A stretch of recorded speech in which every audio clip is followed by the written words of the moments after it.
Student okay biology में एक बार फिर से आपका स्वागत है। आज की इस क्लास में हम 11th क्लास के फर्स्ट चैप्टर का नेक्स्ट टॉपिक पढ़ने जा रहे हैं, जिसका नाम है द्विपद नाम पद्धति। यानी जीवों के नामकरण की एक पद्धति है, इस विशेष पद्धति जिसके आधार पर हम जीवों के वैज्ञानिक नाम देने वाले हैं। तो इससे पहले वाले वीडियो में हमने पढ़ा था कि जीवों के नामकरण करते हैं और नामकरण के लिए सही पहचान करते हैं। अब नामकरण के लिए एक पद्धति प्रस्तावित की गई है, उस पद्धति का नाम है द्विपद नाम पद्धति। तो जीवों के नामकरण की द्विपद नाम पद्धति, जिसको अपन बायोनोमियल सिस्टम भी कहते हैं। देखिए, तो जीवों का नामकरण करेंगे। अब इसमें द्विपद नाम है, तो इसका मतलब द्वि यानी दो, पद नाम यानी नाम में दो पद होंगे और उसी के आधार पर हम नाम देने वाले हैं। तो जीवों के नामकरण के लिए द्विपद नाम पद्धति, यह इसका एक नाम हो रहा है द्विनाम पद्धति, जिसको अपन बायोनोमियल सिस्टम कहते हैं। इसका उपयोग किया जाता है, याद रखिएगा। तो हम नामकरण के लिए जिस पद्धति का इस्तेमाल करेंगे वो कौन सी है? द्विपद नाम पद्धति या द्विनाम पद्धति। दो नाम यानी नाम में दो पद होंगे या दो घटक होंगे। इसके अनुसार जीव के नाम में दो पद या दो घटक होते हैं। तो जो पहला घटक होगा वो होगा वंश का नाम, और जो दूसरा घटक होगा वो होगा जाति का नाम। यानी एक तो होगा जिसको हम इंग्लिश में क्या बोलेंगे, जेनेरिक नेम होगा पहला, तो फर्स्ट, और दूसरा होगा उसका स्पीसीज, स्पीसीज का उसका नेम होगा। तो एक तो जेनेरिक नाम होगा, एक स्पीसीज का नाम होगा, यानी पहला वंश का, दूसरा जाति का होगा। ये दो नाम हो गए, यानी दो पद हो गए, एक वंश दूसरा जाति। इसलिए इस पद्धति का नाम है द्विपद नाम पद्धति या द्विनाम पद्धति। देखिए, जीवों के नामकरण की जो ये द्विपद नाम पद्धति है, ऐसी ही एक पद्धति का वर्णन, यानी इस पद्धति के समान, हम यहाँ पर क्या लिखेंगे, इस पद्धति के समान वर्णन सर्वप्रथम एक साइंटिस्ट थे, गेस्पर्ड बोहिन। उन्होंने अपनी एक पुस्तक थी जिसका नाम था पिनाक्स, उसमें 1623 में इसका वर्णन किया। यानी ये जो द्विपद नाम पद्धति, इसके जैसे ही उन्होंने वर्णन अपनी किताब पिनाक्स में किया था। तो ये याद रखिएगा, जीवों के नामकरण की जो पद्धति थी द्विनाम पद्धति, उसका सबसे पहले जो उसके बारे में बताया था वो पिनाक्स में बताया गया, गेस्पर्ड बाहिन। लेकिन कैरोलस लिनियस ने जीवों के नामकरण में द्विनाम पद्धति का प्रयोग, या उसको हम कह सकते हैं कि सर्वप्रथम उपयोग या उसको प्रचलित करने का काम किसने किया? कैरोलस लिनियस ने। तो एक व्यवस्थित ढंग से, व्यवस्थित रूप से जीवों के नामकरण में द्विनाम पद्धति का अगर किसी ने उपयोग किया है और उसका भरपूर प्रचलन किया है तो वो कैरोलस लिनियस थे।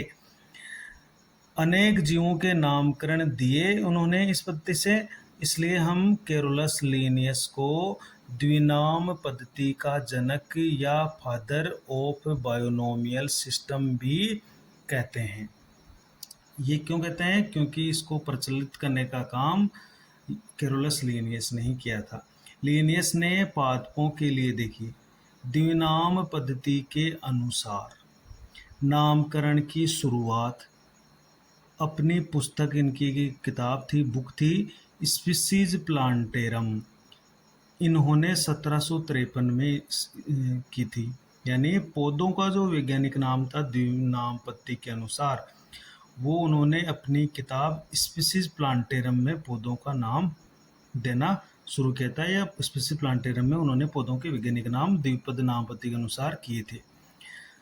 जबकि जंतुओं के लिए, देखिए, तो उन्होंने जंतुओं के लिए, एनिमल्स के लिए द्विपद नामकरण की शुरुआत अपने एक अन्य पुस्तक, जो दूसरी पुस्तक थी उनकी, सिस्टेमा नेचुरी, इसमें उन्होंने 1758 में की थी। तो पादपों का नामकरण तो उन्होंने किया था स्पीसीज प्लांटेरम में, और जंतुओं का नामकरण किया था सिस्टेमा नेचुरी में। ये आपको याद रखना है। और सिस्टेमा नेचुरी का भी कौन सा? इस ये जो सिस्टेमा नेचुरी थी, ये इनकी पुस्तक का 10वां संस्करण यानी 10th एडिशन ऑफ सिस्टेमा नेचुरी में इन्होंने ऐसा किया था। अतः द्विनाम पद्धति को प्रचलित करने का श्रेय हम किसको देते हैं? लिनियस को ही देते हैं। तो ये याद रखिएगा, स्पीसीज प्लांटेरम पौधों के लिए थी और सिस्टेमा नेचुरी जंतुओं को नामकरण देने की इनकी बुक थी। अब हम पढ़ेंगे ICBN एवं ICZN, ये क्या है? तो ICBN और ICZN क्या है, इसका पूरा नाम क्या है और ये क्या काम करते हैं, इसके बारे में हम पढ़ने वाले हैं। तो देखिए, ICBN और ICZN ये जीवों के नामकरण के लिए वैज्ञानिकों द्वारा बनाए गए जो सर्वमान्य नियम है उनका संग्रह है।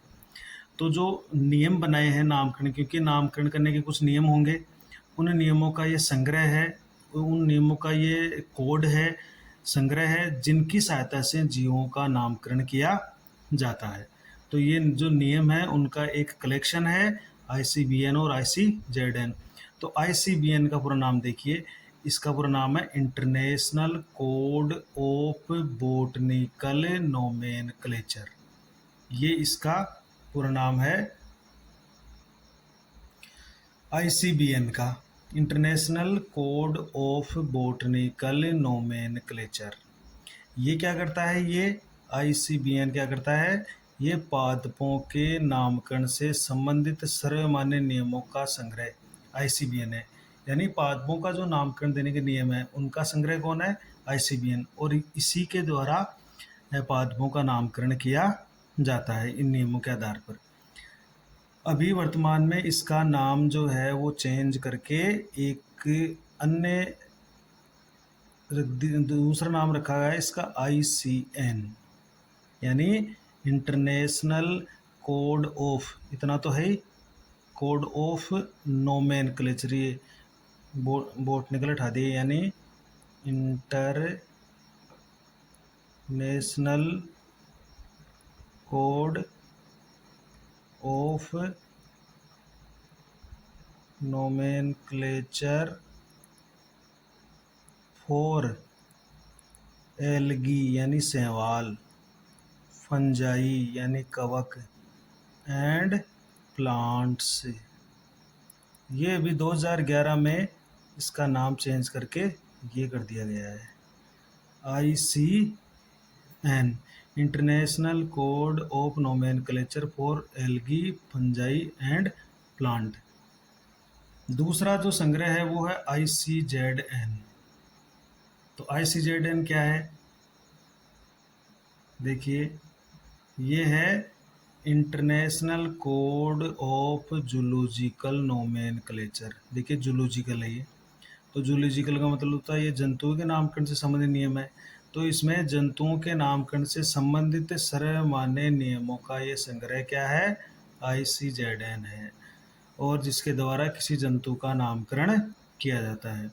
तो ये याद रखिएगा, ICBN और ICZN। ICBN international code of botanical nomenclature, जो हमारी किताब में यही दिया गया है, तो हमें ये याद रखना है। और ICZN का पूरा नाम है international code of zoological nomenclature. तो यहाँ पर इन दोनों का पूरा फॉर्म और इसमें कौन कौन से नियमों का ये संग्रह है उसके बारे में ये पूछा जाता है। तो इस तरह से आप इनको याद रखें। तो आज की इस क्लास में हमने क्या पढ़ा है?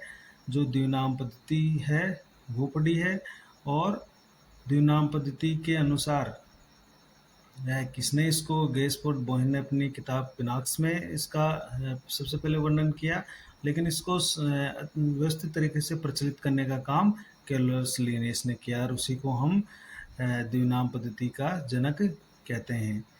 तो इसके बाद हमने पढ़ लिया ICBN और ICZN। तो ICBN का पूरा नाम याद रखना है और ICZN का पूरा नाम याद रखना है।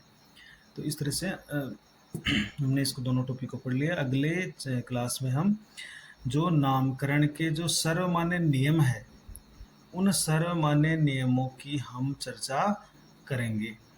कौन-कौन से नियम हैं जिनके द्वारा हम जीवों का नामकरण करेंगे, उन नियमों की हम चर्चा करने वाले हैं।